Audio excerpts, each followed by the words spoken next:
This is not breaking news. This is not a scandal. This is not about one person. This is about something quieter, something procedural, something that only becomes visible when the system is under pressure. You're watching a moment where institutions stop explaining themselves, where answers are technically promised, but structurally delayed, where compliance exists on paper and resistance lives in process. Nothing has collapsed yet.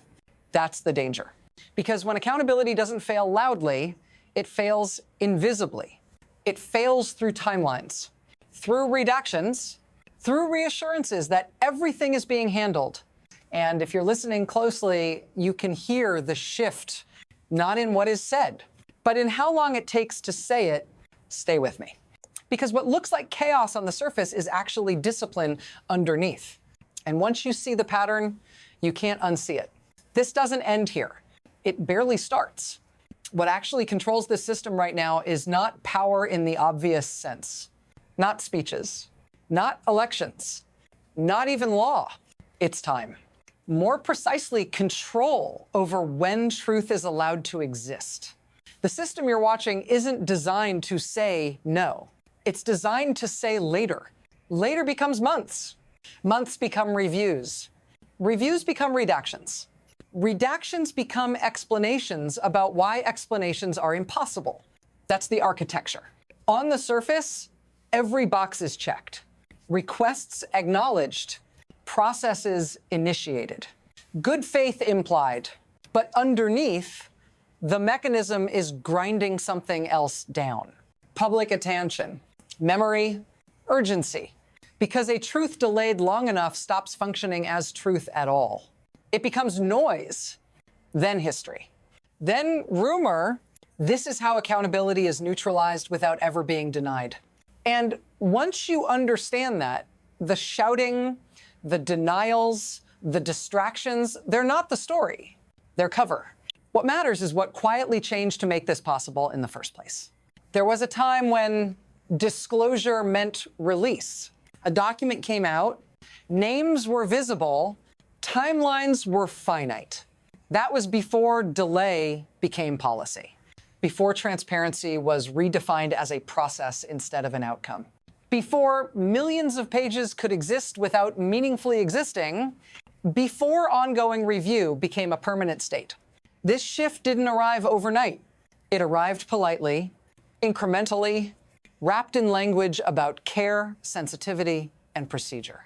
And that's why it worked. Because slow change doesn't trigger alarms. It triggers patience. It teaches the public to wait.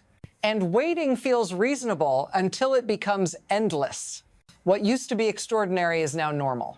Massive redactions, missed deadlines, promises of future compliance with no fixed future. The most dangerous systems don't announce themselves as dangerous. They normalize, and once normalized, resistance looks unreasonable. Suspicion looks partisan. Demanding answers looks disruptive. This is the moment where the system stops fearing exposure because it has learned how to survive it. And that's when the first visible cracks start to appear. Then the system flinches, not because of outrage, not because of protest, but because procedure collides with a deadline it can't quietly outrun.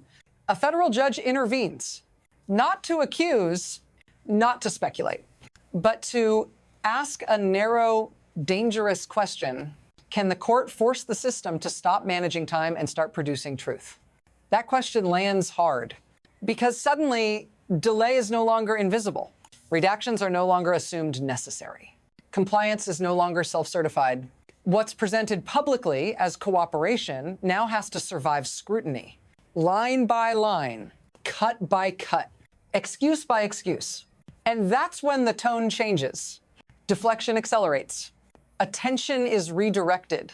Old names are reintroduced. New villains are suggested. Not to answer the question, but to dissolve it. Because if the conversation moves fast enough, no one notices what hasn't moved at all. This moment isn't about what gets released. It's about who decides when delay becomes disobedience. And that line once crossed can't be uncrossed. Stay here, because now the system has to reveal how it actually works. Here's the mechanism. It's not secrecy, it's filtration. Information doesn't disappear.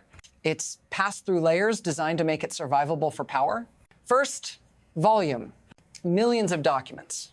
An overwhelming scale that guarantees no single moment of clarity. Then, redaction. Names removed, connections blurred, context severed from content. What remains is technically disclosure, but functionally inert. Next comes responsibility diffusion. No one person decides, no single office owns the outcome. Everyone is reviewing, no one is accountable. This is how the system protects itself while appearing transparent. The cost is absorbed elsewhere. Survivors wait. The public forgets. Attention drifts. And the beneficiaries are not abstract. They are those with resources to endure time, to outlast outrage, to survive until delay does the work that denial never could, because in this system, truth isn't suppressed. It's exhausted. And once exhausted, it no longer threatens anyone. But pressure doesn't disappear. It transfers. And that pressure is about to surface again faster this time. Now it speeds up. Deadlines pass. Explanations shorten. Statements repeat. We're cooperating. We're reviewing. We're complying. Same words. Less patience. Oversight becomes theater. Questions are answered with process. Process replaces substance. Then something sharper happens. The system stops pretending this is neutral. Lines harden. Defensiveness leaks out sideways, not in documents, in tone. The conversation turns combative, personal, distracting, because when delay is threatened, escalation is the fallback. Everything becomes noise. Everyone talks at once. Nothing resolves. This is not dysfunction, it's containment. A controlled burn of attention. A flood of competing narratives. Enough movement to simulate action, but no release.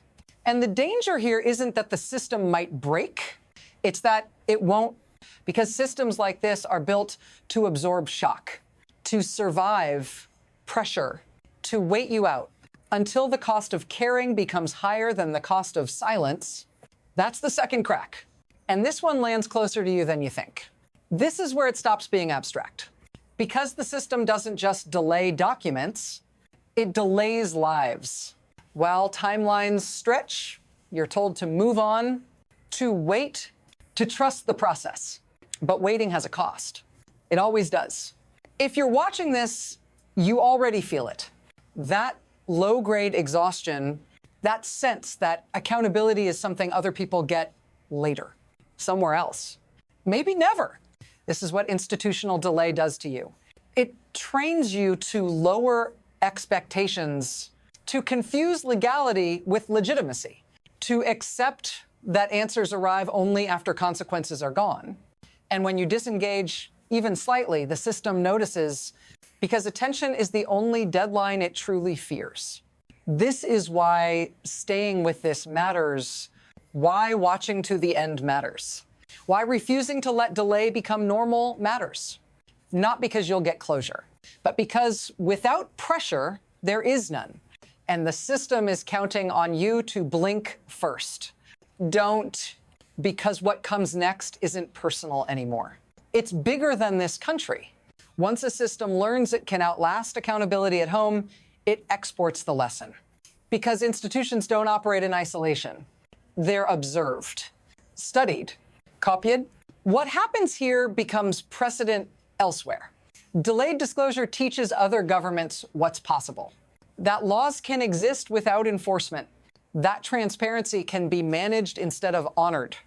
That compliance can be performative. International trust doesn't collapse suddenly. It erodes quietly through examples like this.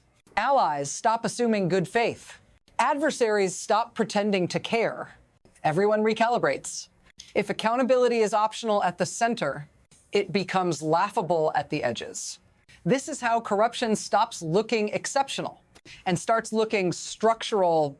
And the spillover isn't theoretical. It's economic, legal, diplomatic.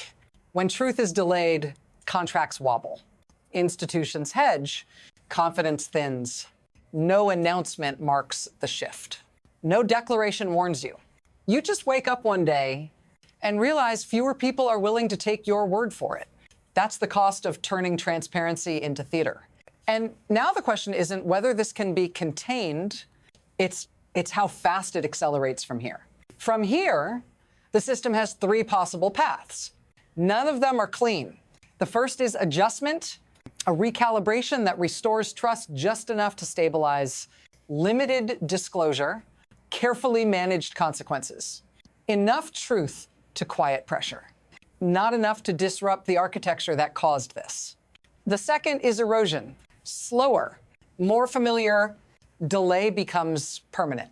Oversight weakens, public expectation drops another notch, nothing dramatic breaks.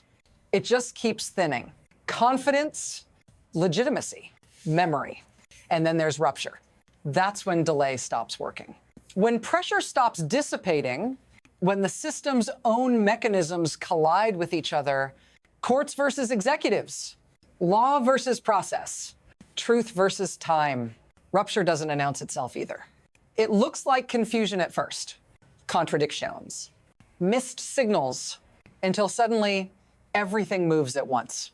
Which path emerges doesn't depend on outrage. It depends on endurance, on whether attention outlasts obstruction, and that decision quietly, invisibly is being made right now. Because the system hasn't chosen yet, but it's running out of room. There's a reason this never fully resolves. Systems built on delay can't afford endings, because an ending would require accounting, and accounting would require admitting that time was weaponized. That process replaced justice. That silence was managed, not accidental. So instead, you're given movement without progress, statements without answers, releases without revelation. And the system hopes that's enough. It hopes you'll confuse duration with diligence, that you'll mistake survival for legitimacy, that eventually you'll stop checking. That's why staying engaged is the only pressure point left, not outrage, not belief. Attention, if you stop watching, nothing forces the next step. If you stay, delay becomes harder to justify. This isn't about closure. It's about precedent. Because once a system learns it can bury truth in time, it will do it again and again. And next time, it won't need a scandal at all. This story doesn't end here. It continues in what they release next, in what they don't. If you want to understand where this goes, you can't look away now. Stay with me.